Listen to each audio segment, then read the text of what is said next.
প্রিয় ধান চাষী ভাইরা, আসসালামু আলাইকুম। বর্তমান সময়ে যারা আমন ধান রোপণ করেছেন আর আপনাদের জমিতে বর্তমান যে স্ক্রিনে দেখানো অবস্থাটি আপনারা দেখতে পাচ্ছেন, ধানের পাতার আগার দিকটা পুড়ে যাচ্ছে এবং পুরা গাছটি যদি আপনারা একটু লক্ষ্য করেন তাহলে দেখতে পাবেন যে গাছগুলো আস্তে আস্তে পুড়ে নষ্ট হয়ে যাচ্ছে। এই যে লক্ষণটি, এই লক্ষণটি যদি আপনারা আপনাদের জমিতে দেখে থাকেন তাহলে আজকের ভিডিওটি আপনার জন্য, এবং না টেনে সম্পূর্ণ ভিডিওটি দেখবেন। এই যে সমস্যাটা, এই সমস্যাটার কেন হচ্ছে, কিভাবে হচ্ছে এবং এটার সমাধানই কি হতে পারে, এই বিষয় নিয়ে আজকের ভিডিওতে বিস্তারিত থাকছে। তো এগ্রিকালচার টিভির পক্ষ থেকে আন্তরিক শুভেচ্ছা জানিয়ে শুরু করছি আজকের নতুন ভিডিও। প্রথমত আমি আপনাদেরকে বিএলবি ছড়ায় কিভাবে এই সম্পর্কে একটু ধারণা দেওয়ার চেষ্টা করি। বিএলবি এই যে সমস্যাটা, এই সমস্যাটা ধানের জমিতে বেশ কয়েক বছর ধরে ব্যাপক পরিমাণে দেখা যাচ্ছে। আর এই বিএলবি ছড়ানোর পিছনে মূলত যে সকল বিষয়গুলো এখন পর্যন্ত জানা গিয়েছে তার মধ্যে উল্লেখযোগ্য বিষয় হলো শিশিরের কণার মাধ্যমে এই বিএলবি ব্যাকটেরিয়ার যে জীবাণুটি এটি ছড়াইতে পারে, অথবা আমাদের জমিতে আমরা যে সেচ ব্যবস্থা গ্রহণ করে থাকি, এক একটা জমিতে পানি দেই, এই পানি দেওয়ার কারণে বিভিন্ন জায়গায় বা অন্য যদি কোনো জমিতে ব্যাকটেরিয়ার জীবাণু থেকে থাকে, আমরা যদি ভাসমান পদ্ধতিতে পানি প্রয়োগ করে থাকি, তো সেক্ষেত্রে আমাদের জমিতে ব্যাকটেরিয়া নামক জীবাণুটি ছড়াইতে পারে।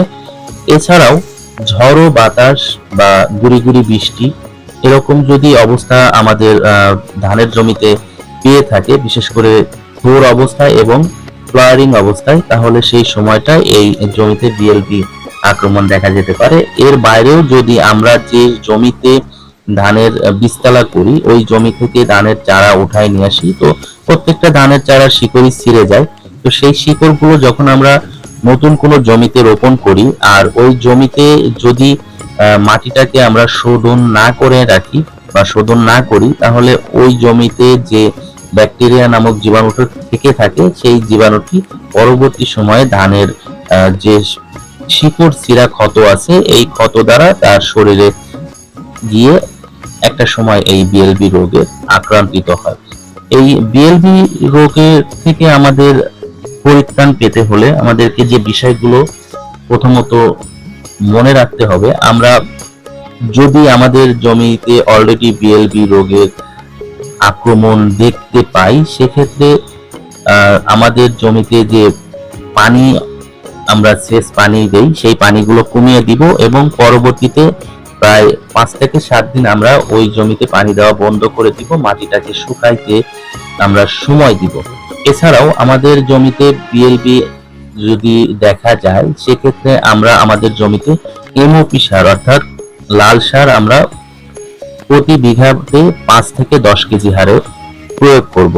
আর এর বাইরে আমরা যেটি করতে পারবো সেটি হচ্ছে ইউরিয়া সার দেওয়া আমরা বন্ধ করে দিব। আমাদের জমিতে যদি বিএলবির আক্রমণ দেখা যায়, সেক্ষেত্রে আমরা অবশ্যই ইউরিয়া সারটা প্রয়োগ করা বন্ধ করে দিব। আর এছাড়াও আমাদের আরো কিছু পদক্ষেপ রয়েছে, যে পদক্ষেপগুলো যদি আমরা সঠিক সময়ে ব্যবস্থা নিতে পারি বা গ্রহণ করতে পারি, সেক্ষেত্রে আমরা এই বিএলবি নামক যে রোগটি, এই রোগটির হাত থেকে রক্ষা পেতে পারি। এর মধ্যে উল্লেখযোগ্য যেটি, সেটি হচ্ছে স্প্রে পদ্ধতি।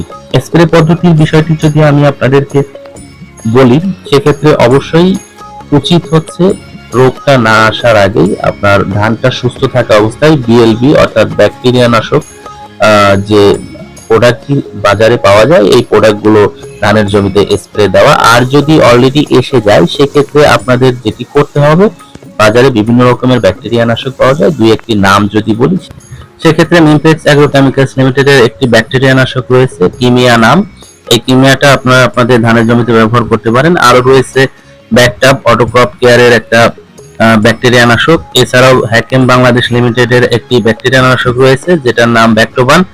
এছাড়া বাজারে আরো অনেক রকমের ব্যাকটেরিয়া নাশক পাওয়া যাবে, যেগুলো আপনারা দেখে যাচাই বাছাই করে আপনাদের ধানের জমিতে ব্যবহার করবেন। তবে এই ব্যাকটেরিয়া নাশকের সঙ্গে আপনাদের জমিতে যদি পারেন, সেক্ষেত্রে সোলো এসওপি যেটা রয়েছে, এই সোলো এসওপিটা আপনারা এই প্রোডাক্টটার সঙ্গে কম্বাইন্ড করে স্প্রে করতে পারেন, সেক্ষেত্রে ভালো একটা সমাধান পেতে পারেন। তো প্রিয় দর্শক, আজকের এই ভিডিওতে আপনাদেরকে অনেক মূল্যবান তথ্য দিয়ে সহযোগিতা করার চেষ্টা করলাম। যদি আমার ভিডিওটি আপনাদের ভালো লেগে থাকে, তাহলে লাইক, কমেন্ট, শেয়ার এবং চ্যানেলটি সাবস্ক্রাইব করে পাশেই থাকবেন, দেখা হবে পরবর্তী সময়ে ফসলের নতুন কোনো সমস্যা নিয়ে। সেই পর্যন্ত ভালো থাকবেন, সুস্থ থাকবেন। আসসালামু আলাইকুম।